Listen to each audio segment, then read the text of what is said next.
ನಮಸ್ಕಾರ. ಯಾಜ್ಞವಲ್ಕ್ಯ ಅಸ್ಟ್ರೋ ಮತ್ತು ವಾಸ್ತು YouTube channel ವೀಕ್ಷಕರಿಗೆ ಆತ್ಮೀಯವಾದ ಸ್ವಾಗತ.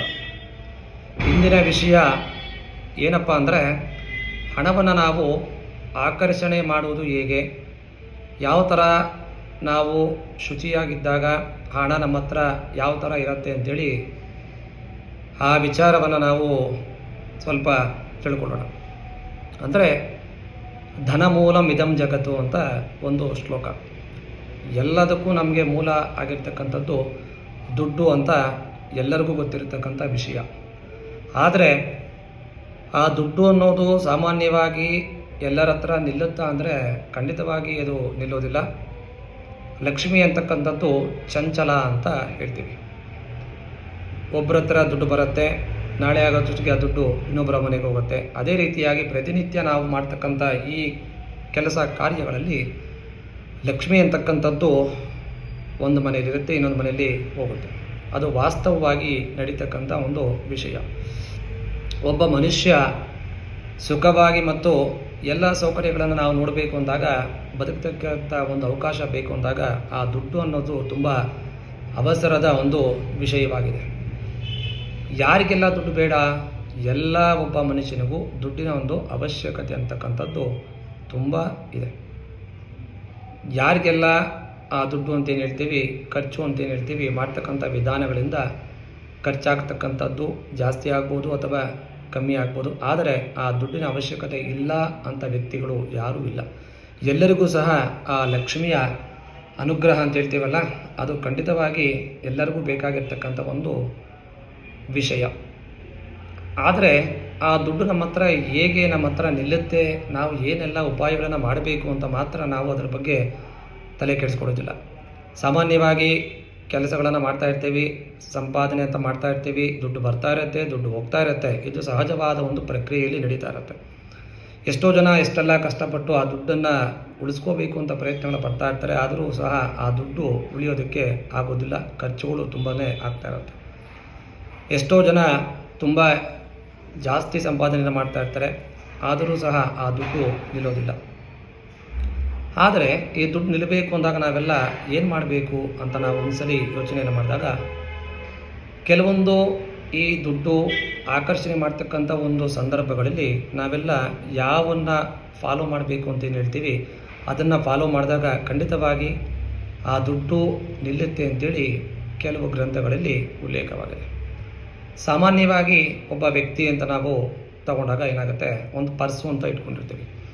ಆ ಪರ್ಸಲ್ಲಿರ್ತಕ್ಕಂಥದ್ದು ಅಬ್ಸರ್ವ್ ಮಾಡಿ, ಎಲ್ಲ ಸಾಮಾನ್ಯವಾಗಿರ್ತಕ್ಕಂಥದ್ದು ಎಷ್ಟೋ ಕೆಲಸಕ್ಕೆ ಬಾರ್ತಕ್ಕಂಥ ಒಂದು ಚೀಟಿಗಳಾಗ್ಬೋದು, ಅಥವಾ ವಿಸಿಟಿಂಗ್ ಕಾರ್ಡ್ಸ್ ಆಗಿರ್ಬೋದು, ಅಥವಾ ಬೇರೆ ಬೇರೆ ಪೇಪರ್ಗಳಾಗಿರ್ಬೋದು. ಯಾವುದಾವುದೋ ನಮಗೆ ಬೇಕಾಗಿಲ್ಲ ಅನ್ನೋ ಒಂದು ವಸ್ತುಗಳು ತುಂಬ ಪರ್ಸಲ್ಲಿ ಇಟ್ಕೊಂಡಿರ್ತೀವಿ. ಯಾವುದಾದ್ರೂ ಬಿಲ್ಗಳು ಇಟ್ಕೊಂಡಿರ್ತೀವಿ, ಯಾವುದಾದ್ರೂ ಕಾರ್ಡ್ಗಳು ಇಟ್ಕೊಂಡಿರ್ತೀವಿ. ಈ ರೀತಿಯಾದ ಒಂದು ನಮಗೆ ಅವಶ್ಯಕತೆಗೆ ಮೀರಿದ ಹಾಗೆ ಎಲ್ಲ ಕಾರ್ಡ್ಗಳನ್ನು ಇಟ್ಕೊಂಡಿರ್ತೀವಿ. ಅದು ನಾವು ಮಾಡ್ತಕ್ಕಂಥ ಒಂದು ಮೊದಲನೆಯ ಒಂದು ತಪ್ಪು. ಸಾಮಾನ್ಯವಾಗಿ ನಾವು ಆ ಪರ್ಸು ಅಂತೇನು ಹೇಳ್ತೀವಿ, ಆ ಪರ್ಸಲ್ಲಿ ಇರ್ತಕ್ಕಂಥದ್ದು ಅವಶ್ಯಕತೆ ಇಲ್ಲ ಅಂದಾಗ ಎಕ್ಸ್ಪೈರ್ ಆಗಿರ್ತಕ್ಕಂಥ ಬಿಲ್ಲುಗಳಾಗಿರ್ಬೋದು, ಅಥವಾ ಬೇರೆ ಬೇರೆ ಕಾರ್ಡ್ಗಳಾಗಿರ್ಬೋದು, ಅವೆಲ್ಲ ನಾವು ತೆಗೆದುಹಾಕಿ ಅದನ್ನು ಪರ್ಸನ್ನ ನೀಟಾಗಿ ಇಟ್ಕೊಬೇಕು. ಅದು ಮೊದಲನೇ ಒಂದು ಅಂಶ. ಅವಶ್ಯಕತೆಗೆ ಮೀರಿ ನಾವೇನು ಮಾಡ್ತೇವೆ, ಎಲ್ಲ ಬೇಕಾಗಿಲ್ಲ ಅನ್ನೋ ಒಂದು ವಸ್ತುಗಳನ್ನು ಆ ಪರ್ಸಲ್ಲಿ ನಾವು ತುಂಬಿಸ್ಕೊತೀವಿ. ಅದೇ ರೀತಿ ಒಂದು ಹ್ಯಾಂಡ್ ಬ್ಯಾಗ್ ಅಂತ ಲೇಡೀಸ್ ಯೂಸ್ ಮಾಡ್ತಾರಲ್ಲ, ಅದರಲ್ಲಿರ್ತಾಗ ಅದೇ ರೀತಿಯಾಗಿ ಅವಶ್ಯಕತೆಗೆ ಮೀರಿ ನಾವು ಆ ರೀತಿಯಾದ ಒಂದು ವಸ್ತುಗಳನ್ನು ಇಟ್ಕೊತೀವಿ. ಆ ರೀತಿಯಾದ ವಸ್ತುಗಳನ್ನು ನಾವು ಇಟ್ಕೊಂಡಾಗ ಆ ಲಕ್ಷ್ಮಿ ಅಂತಕ್ಕಂಥದ್ದು ಅಲ್ಲಿ ಇರೋದಕ್ಕೆ ಆಗೋದಿಲ್ಲ. ಹಾಗಾಗಿ ನಾವು ಮೊದಲೇ ಮಾಡ್ತಕ್ಕಂಥದ್ದು ಕೆಲಸ ಏನಪ್ಪ ಅಂದರೆ, ಯಾರೆಲ್ಲ ಪರ್ಸು ಅಂತ ಇಟ್ಕೊಳ್ತೀವಿ, ಆ ಪರ್ಸನ್ನ ನಾವು ಶುಭ್ರವಾಗಿ, ಅಂದರೆ ಅವಶ್ಯಕತೆಗೆ ಮೀರಿದ ಈ ಬಿಲ್ಲು, ಈ ರೀತಿಯಾದ ವಿಸಿಟಿಂಗ್ ಕಾರ್ಡ್ಸು ಅಥವಾ ಇನ್ನೊಂದು ಮೇಲೆ ಏನೇನಿರುತ್ತೆ ಅವೆಲ್ಲ ತೆಗೆದು ಆ ಪರ್ಸನ್ನು ನಾವು ಮೊದಲನೆಯದಾಗಿ ಶುಭ್ರವಾಗಿ ಇಟ್ಕೊಳ್ತಕ್ಕಂಥದ್ದು ಅವಶ್ಯಕತೆ ಆಗಿದೆ.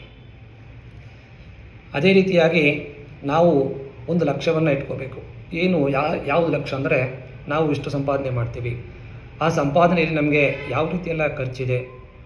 ಸಪೋಸ್ ಒಂದು ಮನೆ ಕಟ್ತೀವಿ ಅಂತ ಇಟ್ಕೊಳ್ಳಿ. ಆ ಮನೆ ಕಟ್ಟಬೇಕಾದ್ರೆ ಒಂದು ಅಮೌಂಟು ಅಂತ ಬೇಕಾಗುತ್ತೆ, ಇಷ್ಟು ಖರ್ಚಾಗುತ್ತೆ ಅಂತೇಳಿ ನಾವು ಅದನ್ನು ಒಂದು ಪ್ಲಾನಿಂಗ್ ಅಂತ ಮಾಡ್ಕೊಳ್ತೀವಿ. ಆ ಪ್ಲಾನಿಂಗ್ ಮಾಡಿಕೊಂಡು ಒಂದು ಪೇಪರಲ್ಲಿ ತಗೊಂಡು ನಾವು ಒಂದು ಇಷ್ಟು ನಮಗೆ ಮನೆ ಕಟ್ತಾ ಇದ್ದೀವಿ, ಆ ಮನೆಗೆ ಬೇಕಾಗಿರ್ತಕ್ಕಂಥದ್ದು ಒಂದು 50 ಲಕ್ಷ ಆಗ್ಬೋದು ಅಥವಾ 1 ಕೋಟಿ ಆಗ್ಬೋದು. ಆ ರೀತಿಯಾಗಿ ಒಂದು ಪ್ಲ್ಯಾನಿಂಗ್ ಮಾಡಿಕೊಂಡು ಒಂದು ಪೇಪರಲ್ಲಿ ನಾವು ಬರೆದೋದನ್ನು ಇಟ್ಕೊಂಡು ಇಷ್ಟು ನಾನು ಸಂಪಾದನೆ ಮಾಡ್ತೀನಿ, ಇದರಲ್ಲಿ ನಾನು ಮುಂದೆ ಮನೆ ಕಟ್ತೀನಿ, ಈ ಮನೆ ಕಟ್ಟೋದಕ್ಕೆ ಬೇಕಾಗಿರ್ತಕ್ಕಂಥ ಈ ರೀತಿಯಾದ ಒಂದು 50 ಲಕ್ಷ ಅಥವಾ 1 ಕೋಟಿ ಅಂತ ಏನು ಹೇಳ್ತೀವಿ, ಆ ಖರ್ಚನ್ನು ನಾವು ಬರೆದು ಆ ಪೇಪರನ್ನು ನಾವು ಪಾಸಿಟಿವ್ ಆಗಿ ಯೋಚನೆ ಮಾಡಬೇಕು. ನಾವು ಯಾವತ್ತು ನಮ್ಮಲ್ಲಿರ್ತಕ್ಕಂಥದ್ದು ಸಾಮಾನ್ಯ ಏನಪ್ಪ ಅಂದರೆ, ಒಬ್ಬ ಮನುಷ್ಯ ಅಂದರೆ ತುಂಬ ನಾವು ನೆಗೆಟಿವ್ ಮಾತಾಡ್ತೀವಿ.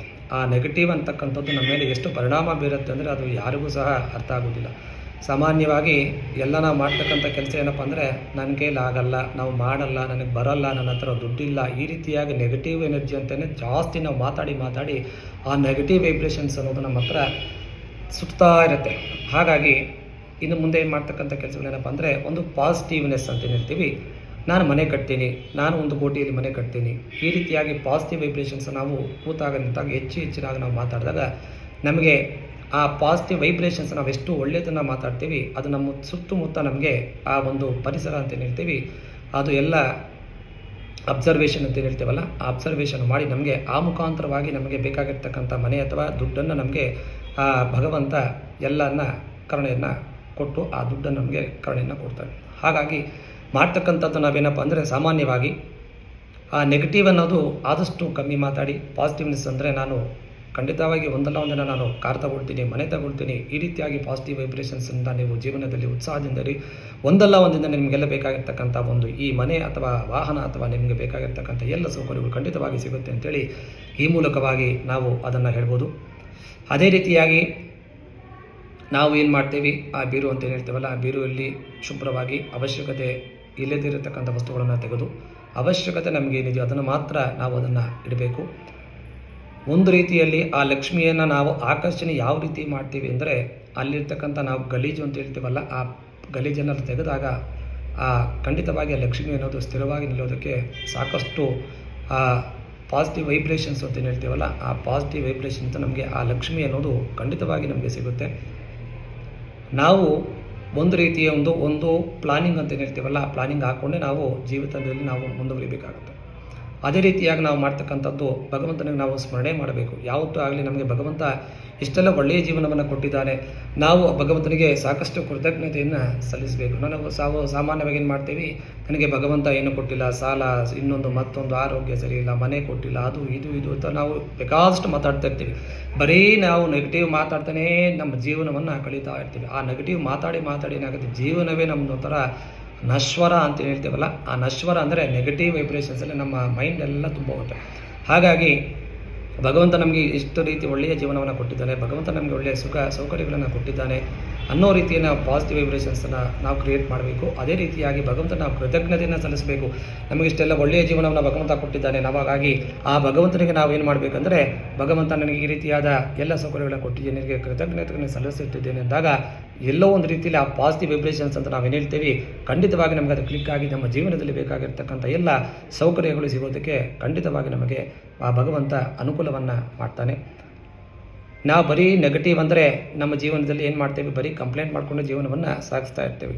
ನನ್ನ ಹತ್ರ ಅದಿಲ್ಲ ಇದಿಲ್ಲ ಅಂದ್ಕೊಂಡು ನಾವು ಬರೀ ಮಾತಾಡಿ, ನನಗೆ ಯಾರೂ ಕೊಟ್ಟಿಲ್ಲ, ತಂದೆ ತಾಯಿ ಏನು ಕೊಟ್ಟಿಲ್ಲ, ಭಗವಂತ ಏನು ಕೊಟ್ಟಿಲ್ಲ, ಬರೀ ನೆಗೆಟಿವ್ ಕೂತು ನಿಂತ್ಕೊಂಡು ಬರೀ ನೆಗೆಟಿವ್ ಮಾತಾಡಿ ನಮ್ಮ ಜೀವನವೇ ನೆಗೆಟಿವ್ ಆಗಿಬಿಟ್ಟಿರುತ್ತೆ. ಆ ವೈಬ್ರೇಷನ್ಸ್ ಅನ್ನೋದೇನಾಗುತ್ತೆ, ನೆಗೆಟಿವ್ ಮಾತಾಡಿ ಜೀವನವೆಲ್ಲ ಒಂಥರ ಶೂನ್ಯವಾಗಿ ನಮಗೆ ಜೀವನವನ್ನೇ ಶೂನ್ಯದ ರೀತಿಯಲ್ಲಿ ಜೀವನವನ್ನೇ ನಮಗೆ ತಳ್ಳೋದಕ್ಕೆ ಅದು ಪ್ರಯತ್ನಗಳ ನೆಗೆಟಿವ್ ವೈಬ್ರೇಷನ್ಸ್ ಅಂತ ಹೇಳ್ತೀವಿ, ಅದು ಸಾಕಷ್ಟು ನಮಗೆ ಕೆಲಸ ಮಾಡೋದಕ್ಕೆ ಪ್ರಾರಂಭ ಮಾಡುತ್ತೆ. ಹಾಗಾಗಿ ದಿನಕ್ಕೆ 1 ಬಾರಿಯಾದರೂ ನಾವು ಮಾಡ್ತಕ್ಕಂಥದ್ದು ಏನಪ್ಪ ಅಂದರೆ, ಒಂದು ಕನಸನ್ನು ಕಾಣಬೇಕು. ನಾವೇನಂತ ಯಾವ ಥರ ಕನಸು ಅಂದರೆ, ನಾನು ಮುಂದೆ ಒಂದು ಒಳ್ಳೆಯ ಸೈಟ್ ಅಂತ ತಗೊಳ್ತೀನಿ, ಒಂದು ಮನೆ ತಗೊಳ್ತೀನಿ, ಕಾರನ್ನು ತಗೊಳ್ತೀನಿ, 2 ಕೋಟಿ ಅಥವಾ 3 ಕೋಟಿ ನಾನು ಇದೇ ರೇಂಜಲ್ಲಿ ನಾನು ಮನೆ ಕಟ್ಟಿಸ್ತೀನಿ ಅಂತಾಗ ನೀವು ಪ್ರತಿನಿತ್ಯ ದಿನಕ್ಕೆ 3 ಸಲ ನೀವು ಅದನ್ನು ಜಪ ಅಂತ ಏನು ಅನ್ಬೋದು, ಅಥವಾ ಪಾಸಿಟಿವ್ ವೈಬ್ರೇಷನ್ಸ್ ಅಂತ ನಾವೇನು ಹೇಳ್ತೀವಿ, ಆ ರೀತಿಯಾಗಿ ನಾವು ಮಾತಾಡಿದಾಗ ಖಂಡಿತವಾಗಿ ನಿಮ್ಗೆ ಆ ಪರಿಸರದ ಒಂದು ಎಫೆಕ್ಟ್ ಅಂತ ಏನು ಹೇಳ್ತೀವಲ್ಲ, ಅದರಿಂದ ಆ ಪಾಸಿಟಿವ್ ನಾವು ಎಷ್ಟು ಪಾಸಿಟಿವ್ ಆಗಿ ಮಾತಾಡ್ತೀವಿ, ಅಷ್ಟೆಲ್ಲ ಪಾಸಿಟಿವ್ನೆಸ್ ಜಾಸ್ತಿಯಾಗಿ ನಮ್ಮ ಜೀವನದಲ್ಲಿ ಬೇಕಾಗಿರ್ತಕ್ಕಂಥ ನೀವೇನು ಕನಸು ಅಂತ ಕಾಣ್ತೀರಾ ಖಂಡಿತವಾಗಿ ಸಿಗುತ್ತೆ. ಈ ರೀತಿಯಾಗಿ ಒಂದು ನೀವು ಪ್ರಯತ್ನವನ್ನು ಪಡಿ, ನಿಮಗೆ ಬೇಕಾಗಿರ್ತಕ್ಕಂಥ ಎಲ್ಲ ಈ ಏನಾಗುತ್ತೆ ನಮಗೆ ಈ ವಿಶ್ವ ಅಂತ ಏನು ಹೇಳ್ತೀವಲ್ಲ, ಈ ವಿಶ್ವದ ಮುಖಾಂತರವಾಗಿ ಭಗವಂತ ನಮಗೆಲ್ಲವನ್ನು ಕರುಣೆಯನ್ನು ತೋರ್ತಾನೆ. ಸಾಧ್ಯವಾದಷ್ಟು ನಾವು ಮಾಡ್ತಕ್ಕಂಥ ಕೆಲಸ ಏನಪ್ಪ ಅಂದರೆ, ನಾವು ನೆಗೆಟಿವನ್ನು ಬಿಡಬೇಕು. ಜೀವನದಲ್ಲಿ ಏನೇ ಕೆಲಸ ಆಗಲಿ, ನೀವು ಕೆಲಸ ಕಾರ್ಯಗಳನ್ನು ಪ್ರಾರಂಭ ಮಾಡುವ ಮುಂಚೆ ನಾನು ಖಂಡಿತವಾಗಿ ಈ ಕೆಲಸವನ್ನು ಮಾಡಿ ತೀರ್ತೀನಿ, ಈ ಕೆಲಸ ನನ್ನಿಂದ ಆಗುತ್ತೆ, ನಾನು ಈ ಕೆಲಸ ಖಂಡಿತವಾಗಿ ಯಶಸ್ಸನ್ನು ಸಾಧಿಸ್ತೀನಿ ಅಂತ ನೀವು ಪ್ರಾರಂಭ ಮಾಡಿ ಅದೇ ರೀತಿಯಾಗಿ ಪಾಸಿಟಿವ್ ಆಗಿ ನೀವು ಜೀವನವನ್ನು ಮುನ್ನಡೆಸಿ ನಿಮಗೆ ಬೇಕಾಗಿರ್ತಕ್ಕಂಥ ಯಾವ ರೀತಿ ನೀವು ಆ ಪಾಸಿಟಿವ್ ವೈಬ್ರೇಷನ್ಸ್ ನಿಮ್ಮ ಜೀವನದಲ್ಲಿ ಖಂಡಿತವಾಗಿ ಒಂದು ಮಿರಾಕಲ್ ಅಂತಲೇ ಹೇಳ್ತೇವಲ್ಲ, ಆ ಮಿರಾಕಲ್ ಖಂಡಿತವಾಗಿ ಆಗುತ್ತೆ. ಇದನ್ನು ಒಂದು ನಿಮ್ಮ ಜೀವನದಲ್ಲಿ ಪ್ರಯತ್ನವನ್ನು ಪಟ್ಟು ಆ ಮಿರಾಕಲ್ ಅಂತ ನಾವು ಹೇಳ್ತೇವಲ್ಲ, ಆ ಮಿರಾಕಲ್ ಖಂಡಿತವಾಗಿ ನಮ್ಮ ಜೀವನದಲ್ಲಿ ಸಿಗೋದಕ್ಕೆ ಸಾಕಷ್ಟು ಆ ಒಂದು ಭಗವಂತನ ಅನುಕೂಲವನ್ನು ಮಾಡಿಕೊಡ್ತಾನೆ ಅಂತೇಳಿ ನಾವು ಹೇಳ್ಬೋದು. ನಾವು ಮಾತಾಡ್ತಕ್ಕಂಥ ವಿಷಯಗಳನ್ನು ಜಾಗೃತಿಯಾಗಿ ನಾವು ಮಾತಾಡ್ತಕ್ಕಂಥ ವೈಬ್ರೇಷನ್ಸ್ ಅಂತ ಹೇಳ್ತೀವಲ್ಲ, ನೆಗೆಟಿವ್ ವೈಬ್ರೇಷನ್ಸ್ ಆದಷ್ಟು ಕಮ್ಮಿ ಮಾಡಬೇಕು. ನಾವು ಮಾತಾಡ್ತಕ್ಕಂಥ ವಾಕ್ಯ ಸರಿ ಇದೆಯಾ ಇಲ್ವಾ, ತಪ್ಪು ಇದೆಯಾ, ಅದರಲ್ಲಿ ಸರಿ ಯಾವುದು ತಪ್ಪು ಯಾವುದು ಅಂತ ವಿಚಾರಗಳನ್ನು ನಾವು ಮಾತಾಡಿಕೊಂಡು ನಾವು ಮಾಡ್ತಕ್ಕಂಥ ಭಾವ, ನಾವು ಯಾವ ಭಾವದಲ್ಲಿ ಮಾತಾಡ್ತಾ ಇದ್ದೀವಿ ಅದನ್ನು ಸಹ ನಾವು ಮಾತಾಡ್ತಕ್ಕಂಥ ವೈಬ್ರೇಷನ್ಸ್ ಅಂತ ಏನು ಹೇಳ್ತೀವಲ್ಲ, ಅದಕ್ಕೂ ಸಹ ನಮಗೆ ಆ ಜೀವನದಲ್ಲಿ ತುಂಬ ಒಂದು ಎಫೆಕ್ಟ್ ಅಂತ ಕೊಡುತ್ತೆ. ಅದೇ ರೀತಿಯಾಗಿ ಒಳ್ಳೆಯ ಕ್ರಿಯೇಟಿವ್ ಅಂತ ಹೇಳ್ತೀವಲ್ಲ, ಪಾಸಿಟಿವ್ ವೈಬ್ರೇಷನ್ ಆ ಕ್ರಿಯೇಟಿವ್ ಐಡಿಯಾಗಳನ್ನು ನಾವು ತಗೊಂಡು ಅದೇ ರೀತಿಯಾಗಿ ನಾವು ಐಡಿಯಾಗಳನ್ನು ನಾವು ಜೀವನದಲ್ಲಿ ಅಳವಡಿಸಿಕೊಂಡಾಗ ಖಂಡಿತವಾಗಿ ಯಶಸ್ಸು ನಮಗೆ ಸಿಗುತ್ತೆ. ನಾವು ಯಾವ ಥರ ಕನಸನ್ನು ಕಾಣಬೇಕು ಅಂದರೆ, ನಾನು ಸಂಪಾದನೆ ಮಾಡೋದಕ್ಕೆ ಅರ್ಹನಾಗಿದ್ದೇನೆ, ಅದೇ ರೀತಿಯಾಗಿ ನನಗೆ ಎಲ್ಲ ದುಡ್ಡು ಭಗವಂತ ಕೊಟ್ಟಿದ್ದಾನೆ, ನಾನು ಜೀವಿತದಲ್ಲಿ ಎಷ್ಟು ಬೇಗ ನನಗೆ ಜೀವನಗಳಲ್ಲಿ ಎಲ್ಲ ಸುಖ ಸೌಕರ್ಯಗಳನ್ನು ಭಗವಂತ ಕೊಟ್ಟಿದ್ದಾನೆ, ನಾವು ಏನು ಖರ್ಚು ಮಾಡಿದ್ದೇವೆ ಆ ಖರ್ಚಿಗಿನ ಭಗವಂತ ನನಗೆ ದುಪ್ಪಟ್ಟು ಹಣವನ್ನು ಭಗವಂತ ಕರುಣೆಯನ್ನು ತೋರಿದ್ದಾನೆ, ನಾವು ಎಲ್ಲಿ ನೋಡಿದರೂ ನನಗೆ ದುಡ್ಡು ಕಾಣಿಸ್ತಾ ಇದೆ. ಈ ರೀತಿಯಾಗಿ ಸಾಕಷ್ಟು ನಾವು ಪಾಸಿಟಿವ್ ವೈಬ್ರೇಷನ್ಸನ್ನು ನಿಮ್ಮ ಜೀವನದಲ್ಲಿ ಅಳವಡಿಸಿಕೊಂಡಾಗ ಖಂಡಿತವಾಗಿ ನಿಮಗೆ ಭಗವಂತನ ಅನುಗ್ರಹದಿಂದ ಆ ಪಾಸಿಟಿವ್ ವೈಬ್ರೇಷನ್ಸ್ ನಿಮ್ಗೆ ಆ ಜೀವನದಲ್ಲಿ ಖಂಡಿತವಾಗಿ ಮಿರಾಕಲ್ಲಾಗಿ ನಡೆಯುತ್ತೆ, ಇದು ಸತ್ಯವಾಗಿ ನಡೆಯುತ್ತೆ ಅಂತೇಳಿ ಈ ಮೂಲಕವಾಗಿ ಈ ವಿಚಾರವನ್ನು ನಾವು ಹೇಳ್ಬೋದು. ಇದೇ ರೀತಿಯಾಗಿ ನಿಮ್ಮ ಜೀವನದಲ್ಲಿ ಎಲ್ಲ ಯಶಸ್ಸು ಸಿಗಬೇಕು ಅಂದಾಗ ಈ ರೀತಿಯಾಗಿ ನಾವು ಒಂದು ಸಾರಿ ದಿನಕ್ಕಾದರೂ ನಾವು ಒಂದ್ಸಲಿ ಈ ರೀತಿಯ ಪಾಸಿಟಿವ್ ವೈಬ್ರೇಷನ್ಸ್ ನೀವು ಖಂಡಿತವಾಗಿ ಅಪ್ಲೈ ಮಾಡ್ಕೊಳ್ಳಿ, ನಿಮ್ಮ ಜೀವನದಲ್ಲಿ ಯಶಸ್ಸು ಖಂಡಿತವಾಗಿ ಸಿಗುತ್ತೆ. ಎಲ್ಲ ವ್ಯಕ್ತಿಗಳು ಸಹ ಒಮ್ಮೆ ದಿನಕ್ಕೆ ನಾವು 24 ಗಂಟೆಯಲ್ಲಿ ಏನೇನೋ ನಮ್ಮ ಕೆಲಸ ಕಾರ್ಯಗಳಲ್ಲಿ ನಾವು ಬ್ಯುಸಿ ಆಗಿರ್ತೇವೆ. ಖಂಡಿತ ಈ ಕೆಲಸದ ಮಧ್ಯದಲ್ಲಿ ಸಹ ನಾವು ಜೀವನದಲ್ಲಿ ಭಗವಂತನನ್ನು ನಾವು ಸ್ಮರಣೆಯನ್ನು ಮಾಡಬೇಕು. ಭಗವಂತ ನನಗೆ ಎಲ್ಲವನ್ನು ಕೊಟ್ಟಿದ್ದಾನೆ ಅಂತ ಪಾಸಿಟಿವ್ ವೈಬ್ರೇಷನ್ಸ್, ನನಗೆ ಮನೆ ಇದೆ ಮತ್ತು ಕಾರ್ ಇದೆ, ನನಗೆ ಎಲ್ಲ ಸುಖ ಸೌಕರ್ಯಗಳನ್ನು ಖಂಡಿತವಾಗಿ ಭಗವಂತ ಕೊಟ್ಟಿದ್ದಾನೆ ಅಂತ ನೀವು ಪಾಸಿಟಿವ್ ಆಗಿ ಮಾತಾಡಿ ಖಂಡಿತವಾಗಿ ನಿಮಗೆ ಆ ಎಫೆಕ್ಟ್ ಅನ್ನೋದು ಯಾವ ರೀತಿ ಬರುತ್ತೆ ಅಂದರೆ, ನೀವು ಊಹೆ ಮಾಡಿಕೊಡೋದಕ್ಕೂ ಆಗೋದಿಲ್ಲ. ಆ ಮಟ್ಟಕ್ಕೆ ನಿಮಗೆ ಆ ಒಂದು ಪಾಸಿಟಿವ್ ವೈಬ್ರೇಷನ್ಸ್ ಅನ್ನೋದು ನಿಮ್ಮನ್ನು ಜೀವನದಲ್ಲಿ ಬದಲಾವಣೆಯಾಗಿ ಪರಿವರ್ತನೆ ಆಗುತ್ತದೆ. ಮುಂದಿನ ವಿಚಾರಗಳನ್ನು ಭಾಗ 2 ಇದೇ ರೀತಿಯಾಗಿ ಈ ಸಂಚಿಕೆಯನ್ನು ನಾವು ಮುಂದುವರಿಸುತ್ತೇವೆ. ಇದೇ ರೀತಿಯಾಗಿ ನಾವು ಮುಂದೆ ಯಾತಕ್ಕ ವಿಚಾರದಲ್ಲಿ ಈ ಮನೆಯನ್ನು ನಾವು ಅಂದರೆ ದುಡ್ಡನ್ನು ಹೇಗೆ ಆಕರ್ಷಣೆ ಮಾಡುವುದು ಅನ್ನೋ ವಿಚಾರವನ್ನು ಮುಂದಿನ ವಿಚಾರಗಳಲ್ಲಿ 2ನೇ ಭಾಗವನ್ನು ಖಂಡಿತವಾಗಿ ಮಾಡ್ತೇವೆ. ಎಲ್ಲರಿಗೂ ಒಳ್ಳೆಯದಾಗಲಿ. ನಮಸ್ಕಾರ.